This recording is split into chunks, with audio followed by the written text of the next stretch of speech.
The 1980s. What a time to be alive. Rocky IV, Van Halen, the looming threat of nuclear annihilation. The 80s had it all, baby. But one thing a lot of people don't talk about too much anymore is that the biggest scandal in American history happened in the 80s. And it involved a man who some consider to be the greatest American president, Ronald Reagan. Our story starts back in 1951. Mohammad Mossadegh was just elected Prime Minister of Iran. He was extremely popular and loved by most Iranians. But you know who didn't love him? The British. See, most of Iran's oil at the time was owned by British Petroleum, aka BP, and Mossadegh decided that he was going to nationalize all the oil. And if you know anything about England, you know they hate two things: food that doesn't taste like ass and losing access to oil. So the UK convinced the United States that Iran was in need of some good old-fashioned freedom.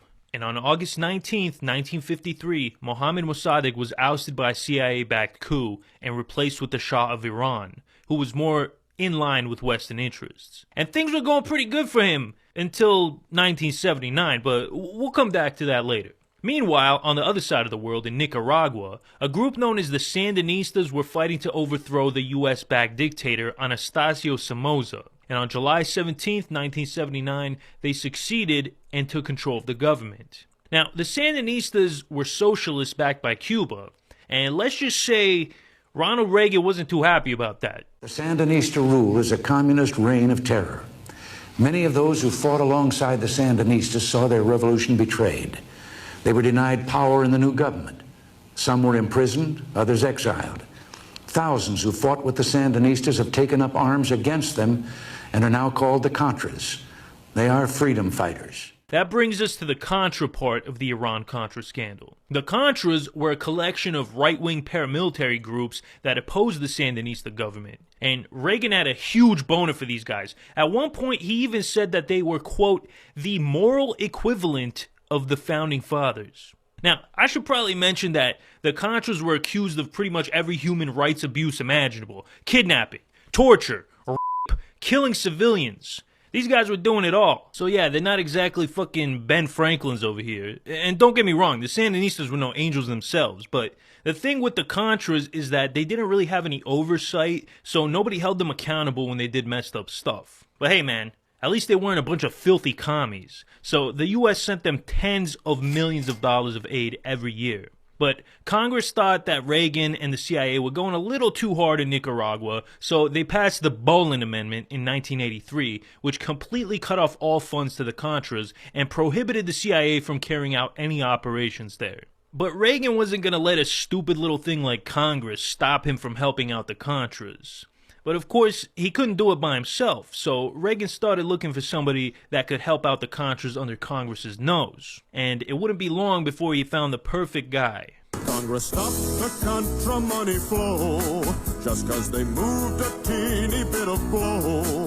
But then a hero came forth, his name was Oliver North. He and Reagan went around the sissy Congress, all in North.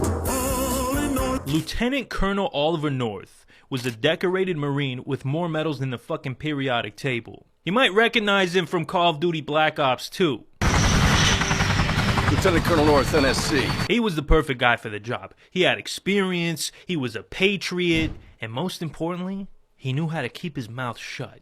And our boy Ollie didn't waste any time getting to work. The first thing he did was set up these secret fundraisers where rich people could donate money to the cause. And one of the biggest donors at these things was actually Saudi Arabia, who gave over $30 million. So they were doing these fundraisers for a while, and now they had all this money. The only problem was they didn't know how they were going to buy weapons with the money without Congress knowing. That's where Richard Secord comes in. Secord was an Air Force general who had a side hustle working in the black market arms trade. One of the guys who he worked with was a fella by the name of Edwin Wilson, who was pretty much the biggest arms dealer in the world at the time. And Secord acted as a kind of middleman between Wilson and Ollie North.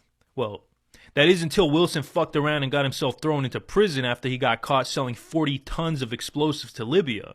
As one does. When it was discovered that Secord had been working with Wilson, he was forced to retire from the Air Force. But he didn't really give a shit. Now that he had a lot more free time on his hands, he decided to start his own arms smuggling company called the Enterprise. So Secord went from being the middleman to running the whole operation in just a few short years. So, the Shah of Iran took power in 1953 after a US-backed coup, as I said. And he actually did a lot of good stuff after taking over. He grew the economy, he helped modernize the country, but at the same time, he was also kind of a schmuck. He ruled with an iron fist, and while he did bring in a lot of wealth into Iran, most of it went into his pockets. I mean, the man literally threw a $400 million party for himself and his rich friends. A lot of people saw the Shah as a puppet of the United States who sold out his country to foreigners. And eventually the people had enough and a revolution broke out that brought down his regime. In 1979, the Shah left Iran and Ayatollah Khomeini took his place as supreme leader. Unlike the Shah, this guy didn't really like America very much. He referred to the US as the Great Satan. And one of his favorite catchphrases was, "Death to America." Now, you're probably thinking, man, it would be really dumb if we sold weapons to this guy. Yeah, probably, but we still did it anyways. See, back in the 80s, Islamic extremists had this weird hobby of kidnapping Americans and holding them hostage. Hezbollah, a Lebanese terrorist organization with ties to Iran, was holding 7 hostages back in 1984. And Reagan really wanted to get them out, but he didn't really know how.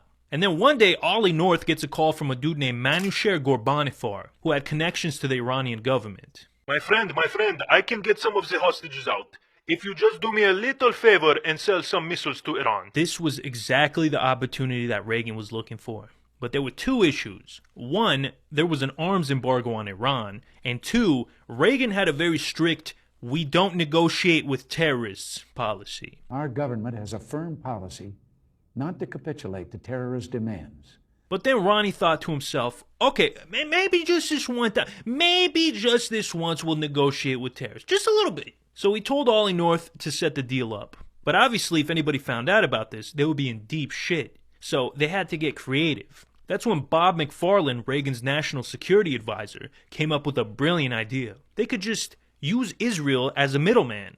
Israel would sell arms to Iran, and the US would sell weapons back to Israel to replace whatever they sold. And if they got caught, they could just blame it on the Jews, because that always works. It was a genius plan, but why would Israel ever get on board with something like this? Like, Iran had publicly called for Israel's destruction multiple times. Well, Iran was fighting a war with Iraq at the time, so the Israelis figured if their 2 biggest enemies were focusing on each other, they would be less focused on them. So it was a win-win. Everybody was winning. Well, except for the civilians getting annihilated by all these wars, but hey. So Ollie calls up Ghorbanifar and tells him it's a go. Now, I should mention this Ghorbanifar guy is a complete putz. Like, he's the stereotypical Persian arms dealer.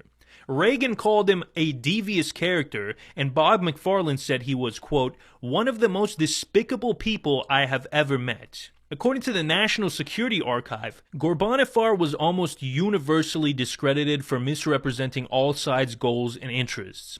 Even before the Iran deals got underway, the CIA had ruled Ghorbanifar off limits for purveying bad information to US intelligence. Okay, so this guy was so bad that the fucking CIA refused to work with him, and Ollie North was like, nah, he's a good guy. So Ghorbanifar set up the deal, and to everybody's surprise, it actually worked out, and Hezbollah released some of the hostages. In fact, it was going so well that they decided to cut Israel out of the operation completely. And the new system worked like this. The Department of Defense would sell missiles to the CIA. The CIA then sold those missiles to Richard Secord, who would sell them to Ghorbanifar, who sold them to Iran, at a massive markup, of course. Secord and Ghorbanifar was making so much money off this scheme that they didn't even know what to do with it all. So they decided, hey, let's toss some of this cash to the Contras. And that's where the Iran and the Contra finally meet. Wow, it took us a while to get here, but here we are. Now, on top of getting money from weapons deals and donations from the Saudi government, the Contra's biggest source of fund was actually some good old-fashioned drug trafficking. So, back in the day, there was this guy in Los Angeles named Rick Ross. No, not that Rick Ross. I'm talking about the real Rick Ross, the biggest drug dealer in America. At his peak, Rick was pulling in over $3 million a day. He made billions of dollars on the coke trade. That's billions with a B. Rick's supplier was a guy by the name of Oscar Danilo Blandón. And guess where he was from? Nicaragua. It turns out that Blandón was trafficking drugs to raise money for the Contras, and the Reagan administration knew about it the whole time. So while thousands of people were being thrown into jail for drugs, our own allies were bringing tons of stuff into the country while the government turned a blind eye. Where do you get your coke from? I was getting my coke from a guy by the name of Oscar Danilo Blandón. Blandón would bring me drugs to sell to raise money for the Contras. The Contras was backed by the CIA. They felt that if they lost Nicaragua, that Russia would be marching down the streets of the United States. Despite the destruction of the inner cities, the whole Iran-Contra operation was going strong. The Contras were getting their money, Iran was getting their missiles, and most importantly, everybody kept their mouths shut. For a while. October 5th, 1986, a cargo plane was shot down in Nicaragua. It was holding AK-47s, rocket launchers, grenades, and 200,000 rounds of ammunition. 4 people were on board, but only one survived, a guy by the name of Gene Hussenfuss, who for some reason was the only guy who thought to bring a parachute. Now, Gene was pretty low on the totem pole, so he didn't know much about the operation, but what he did know was enough to link the plane back to the Reagan administration. And just when you think it couldn't get any worse, it got worse. November 3rd, 1986, just a month after Hussenfuss's plane got shut down, Ashira, a Lebanese newspaper, reported that the U.S. government was trading arms for hostages after getting a tip from an Iranian official. What's funny is that it's been speculated that Ghorbanifar convinced the source to leak this story because dude was just an agent of chaos. Either way, the whole operation was exposed and everybody involved was fucked. The American people wanted blood. They wanted justice. So Reagan created the Tower Commission, a special review board that was going to investigate the scandal and get to the bottom of the whole thing.